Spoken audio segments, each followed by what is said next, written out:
নমস্কার বন্ধুরা, Rina's cooking with নেচারে আপনাদের সবাইকে স্বাগত। চলে এসেছি আজকের রেসিপি নিয়ে। আজকে আমি চাল কুমড়োর মোরব্বা তৈরি করে দেখাবো।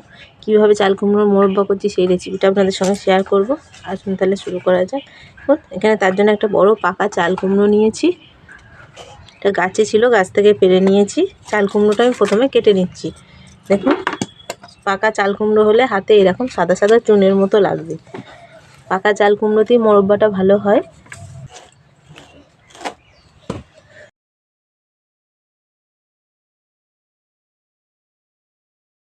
চাল কুমড়োর শাঁসটা কতটা চওড়া, কতটা মোটা হয়েছে, এটা মাঝখান দিয়ে আবার চিড়ে নিচ্ছি।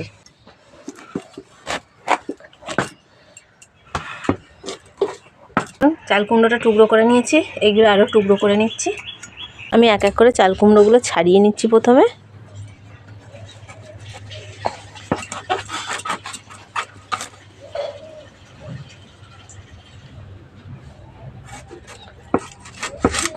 পিছন দিকটা বাদ দিয়ে দিলাম।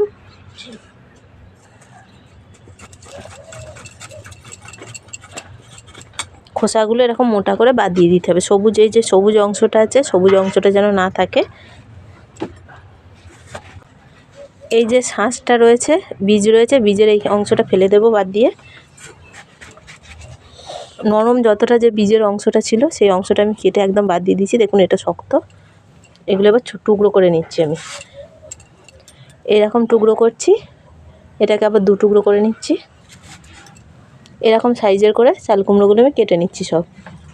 আমি জল রেখেছি, জলের মধ্যে দিয়ে দিলাম। এইরকম টুকরো করে করে কেটে নিচ্ছি। আমি বাকিগুলো সব এইভাবে করে টুকরো করে কেটে নিচ্ছি। দেখুন, সমস্ত চাল কুমড়োগুলো কাটা হয়ে গেছে। চাল কুমড়োগুলো কাটার পরে এক গামলা হয়ে গেছে। চাল কুমড়োগুলো আমি প্রথমে ভালো করে ধুয়ে নিচ্ছি। ছাঁচি কুমড়োগুলো তো পরিষ্কার করে ধুয়ে নিয়েছি সবগুলো। এখন পুরো এক গামলা মনে হচ্ছে। এটা কিন্তু মোরব্বা করার পর কতটা কমে যাবে। এবার দেখুন, ছাঁচি কুমড়োগুলো নিচ্ছি। একটা কাঁটা চামচ নিয়েছি, কাঁটা চামচে করে ছাঁচি কুমড়ো গাগুলো এইভাবে করে ফুটো ফুটো করে দিতে হবে। সব দিকটা এইভাবে করে যতটা পারবেন ফুটো ফুটো করে দেওয়ার চেষ্টা করবেন, তাহলে চিনি শিরাটা এর মধ্যে খুব ভালোভাবে ঢুকবে আর মোরব্বাগুলো খুব নরমও হবে। এই পিছন দিকগুলো করে দিতে হবে। এই যে গাগুলো ফুটো ফুটো করে দিচ্ছি, এইভাবে করে সবগুলোতে ফুটো ফুটো করে দিতে হবে। যতটা পারা যায় ততটা ফুটো ফুটো করে দিলে ভালো এর মধ্যে রসটা ঢুকবে। আবারও একটা নিলাম। এই যে গাগুলো বোঝা যাচ্ছে, এইভাবে ফুটো ফুটো করে নিতে হবে। সব দিকটা করে নিতে হবে এইভাবে। চাল কুমড়োর গাগুলো আমি ফুটো ফুটো করে নিয়েছি। এই দেখুন, গাগুলো এই যে ফুটো ফুটো রয়েছে বোঝা যাচ্ছে। এরকম ফুটো ফুটো করে নিতে হবে সবগুলোই। এখানে একটা বাটিতে পরিষ্কার জল নিয়েছি। জলের মধ্যে আমি চুন গুলে নিচ্ছি। যে চুন খাওয়া হয়, বাজারে কিনতে পাওয়া যায়, সেই চুন নিয়েছি এক প্যাকেট। এখান থেকে এক চামচের মতো চুন জলে দিয়ে দিচ্ছি। এইভাবে হাতে করে একটু গুলে নিচ্ছি চুনটা। চুনটা গুলে নেওয়ার পর জলটা একদম সাদা হয়ে গেছে। এই জলের মধ্যে চাল কুমড়োগুলো যে কেটে রেখেছিলাম সেগুলো সব ভিজিয়ে রাখবো।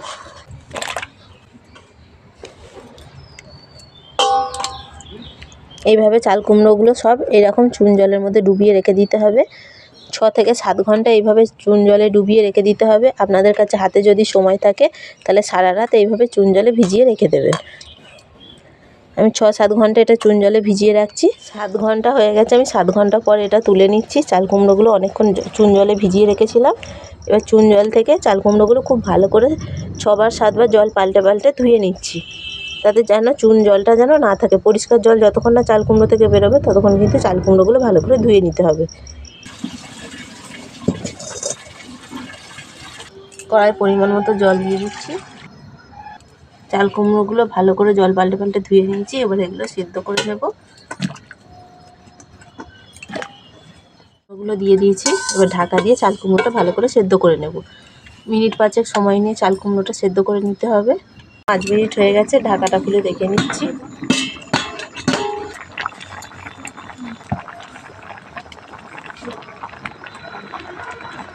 এই যে চাল কুমড়ো কেটে যাচ্ছে, চাল কুমড়ো সেদ্ধ হয়ে গেছে। চাল কুমড়োগুলো আমি ছেঁকে তুলে নিচ্ছি। চাল কুমড়োগুলো সব একটা ফুটো থালার মধ্যে ছেঁকে নিয়েছি। কড়া বসিয়ে দিয়েছি, কড়ার মধ্যে আবার জল দিয়ে দিলাম। এখানে 750 গ্রাম মতো চিনি নিয়েছি, আমি অর্ধেকটা চিনি দেব আর অর্ধেকটা রেখে দিচ্ছি, পরে কাজে লাগবে। এতটা মতো রেখে দিলাম। চিনিটা ভালো করে জাল দিয়ে নেব।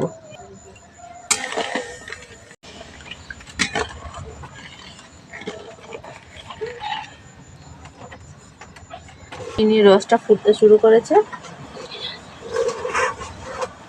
সেদ্ধ করে রাখা চাল কুমড়োগুলো রসের মধ্যে দিয়ে দিচ্ছি। আস্তে আস্তে চাল কুমড়ো দিয়ে চিনির রসের সঙ্গে ভালো করে ফুটিয়ে নিতে হবে। চিনির রসের সঙ্গে চাল কুমড়োগুলো দিয়ে মিনিট 5 সময় নিয়ে মাঝারি আঁচে ভালো করে ফুটিয়ে নিতে হবে। খুব বেশি জোরে জাল দেবে না, তাহলে চিনির রস ফুটতে ফুটতে লাল হয়ে যাবে, তাতে মোরব্বাগুলো সাদা হবে না। চাল কুমড়োগুলো ফুটতে আরম্ভ করেছে, একবার নিচে থেকে ওপরে তুলে দেব নিচেরগুলো, তাহলে সবগুলোতে সমানভাবে রসটা ঢুকবে। জাল দিয়ে দিয়ে চিনির রস অনেকটা ফুটিয়ে নিয়েছি, এখনও একটু রস আছে, এই রসটা আরেকটু গাঢ় করে ফুটিয়ে নেব। জাল দিতে দিতে চিনির রস দেখুন অনেক কমে গেছে। এই অবস্থায় আমি চাল কুমড়োগুলো আবার তুলে নিচ্ছি এখান থেকে।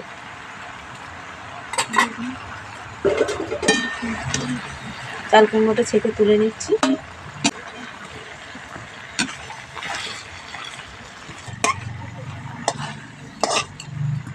সমস্ত চাল কুমড়োটা ছেঁকে তুলে নিয়েছি রস থেকে। অল্প এর মধ্যে রস আছে, আমি এর মধ্যে অল্প আর একটু জল দিয়ে দিচ্ছি। আমি এই কড়াটার মধ্যেই করছি, আপনাদের অসুবিধা থাকলে অন্য একটা কড়ার মধ্যে আবার করতে পারেন। এবার বাকি যে চিনিটা রেখেছিলাম সেই চিনিটা দিয়ে দিচ্ছি। এই শিরাটা জাল করে করে একদম চটচটে ভাব তৈরি করে নিচ্ছি। এই যে কড়ার গায়ে যে এই যে সাদা সাদা আস্তরণগুলো পড়েছে, এইরকম আস্তরণ তৈরি হবে। চিনির রসটা খুব ফুটতে আরম্ভ করেছে। 2টো এলাচ ফাটিয়ে রেখেছি, এলাচগুলো দিয়ে দিলাম।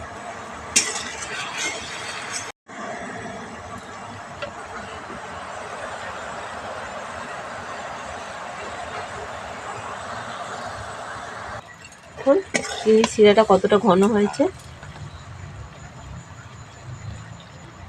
খুন্তির গা থেকে তারের মতো পড়ছে, দেখলে বোঝা যাচ্ছে মোটা রস হয়ে গেছে। এই সময় এবার চাল কুমড়োগুলো আমি দিয়ে দিচ্ছি। চাল কুমড়ো দিয়ে হালকা আঁচে নাড়তে হবে, বেশি জোরে জাল দিলে এটা আবার ক্যারামেল হয়ে যেতে পারে।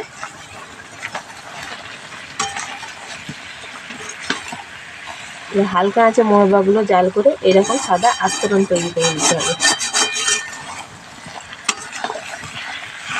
সমস্ত মোরব্বাগুলো উল্টে পাল্টে নিচ্ছি। আপনারা এই সময় এর মধ্যে অল্প একটু গোলাপ জল বা কেওড়া জলও দিতে পারেন।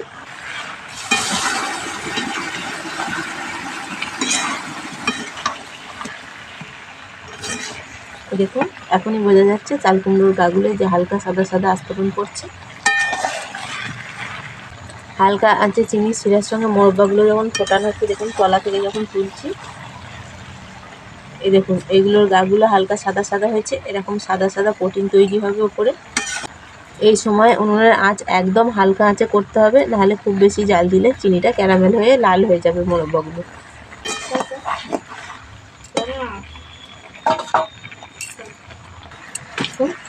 জাল দিতে দিতে চিনির রস আর একদমই নেই, শুকনো হয়ে এসছে। যেটুকু রস আছে এটাও শুকনো করে নেব। মোরব্বার গাগুলো অনেকটা সাদা হয়ে গেছে, যেটুকু রস আছে সেটা শুকনো করলে একদমই সাদা হয়ে যাবে। দেখুন কিছু কিছু মোরব্বাগুলো একদম সাদা ধপধপে হয়ে, দেখুন গাগুলো এবার কতটা সাদা হয়ে গেছে মোরব্বা। চাল কুমড়োর মোরব্বার রেসিপিটা আপনাদের কেমন লাগলো কমেন্ট করে অবশ্যই জানাবেন। চাল কুমড়োর মোরব্বার রেসিপিটা ভালো লেগে থাকলে একটা লাইক কমেন্ট শেয়ার করবেন, আর চ্যানেলটা সাবস্ক্রাইব করে আমার পাশে থাকবেন। ফিরে আসবো অন্য কোনো রেসিপি নিয়ে।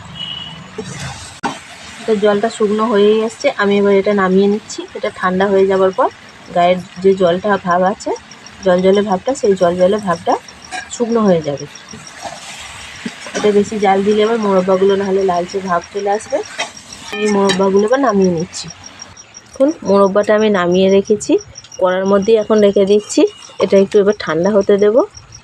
দেখছেন এই যে এখানটা একটু সাদা সাদা হয়ে গেছে, এই যে এগুলো যত ঠান্ডা হবে তত কিন্তু এরকম সাদা হয়ে যাবে একদম।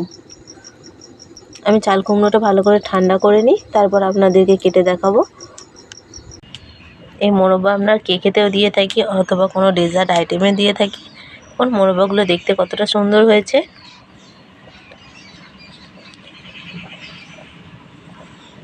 মোরব্বাগুলো কতটা শক্ত হয়েছে দেখুন।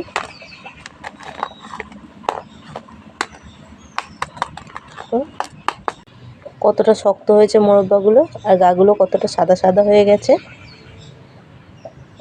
যারা মোরব্বা তৈরি করতে পারেন না, এইভাবে একবার বাড়িতে তৈরি করে দেখবেন, তাহলে আর বাজার থেকে কিনে খেতে হবে না। খুব সহজভাবেই বাড়িতে তৈরি করা যাবে। একটা মোরব্বা আমি আপনাদের কেটে দেখাচ্ছি। একটা কেটে আমি দেখাচ্ছি যে ভিতরটা কতটা রসালো হয়েছে। দেখুন ভিতরটা কতটা রসালো হয়েছে আর নরম হয়েছে কতটা, আর উপরটা দেখুন একদম শক্ত।